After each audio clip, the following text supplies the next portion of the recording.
ঘর সাজিয়ে গুছিয়ে রাখতে মোটামুটি আমরা সব মেয়েরাই খুব পছন্দ করি। তার মধ্যে আমিও ব্যতিক্রম না।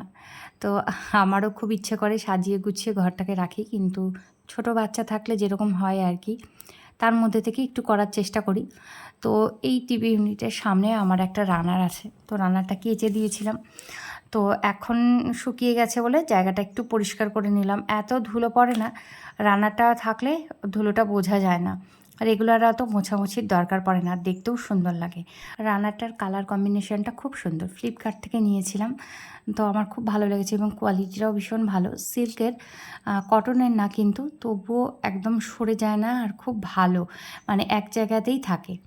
তো জায়গাটা ভালো করে মুছে নিয়ে মাঝে মধ্যে যখন দেখি গাছে বেশ অনেকটা ফুল ফুটেছে, পুজো দেওয়ার পরেও ফুল থাকছে, তখন আমি এইভাবে জলের মধ্যে ফ্রেশ ফুল রেখে দিই। এইভাবে জলের মধ্যে তোমরা ফ্রেশ ফ্রেশ ফুল রেখে দেখবে, ফুলটা অনেক দিন পর্যন্ত তাজা থাকে, মানে অন্তত ২-৩ দিন তো তাজা থাকেই, সাথে সুন্দর গন্ধও বেরোয়।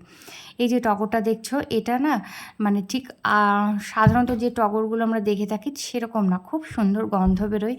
আর আরেকটু বড় বড় সাইজের হয়, যেহেতু এখন একটু ঠান্ডা পড়ে যাচ্ছে সেই জন্য এখন আর অতটাও বড় বড় না, একটু ছোট হয়ে গেছে, আর গন্ধটা কিন্তু যেরকম হয় সেরকমই একদম আছে। এই আমার একটা শোপিস ছিল, এটা এখানেই থাকতো। তো আমার মনে হলো এটার মধ্যে একটু গাছ পুঁতে রাখি। তো একটা ওয়ান্ডারিং জু আর একটা মানি প্ল্যান্ট, মানে কয়েকটা টুকরো আর কি পুঁতেছি, বেশ ভালোই লাগছে। সকালবেলা এইভাবে ঘর গোছালে বেশ একটা ফ্রেশ মাইন্ডে দিনটা শুরু করা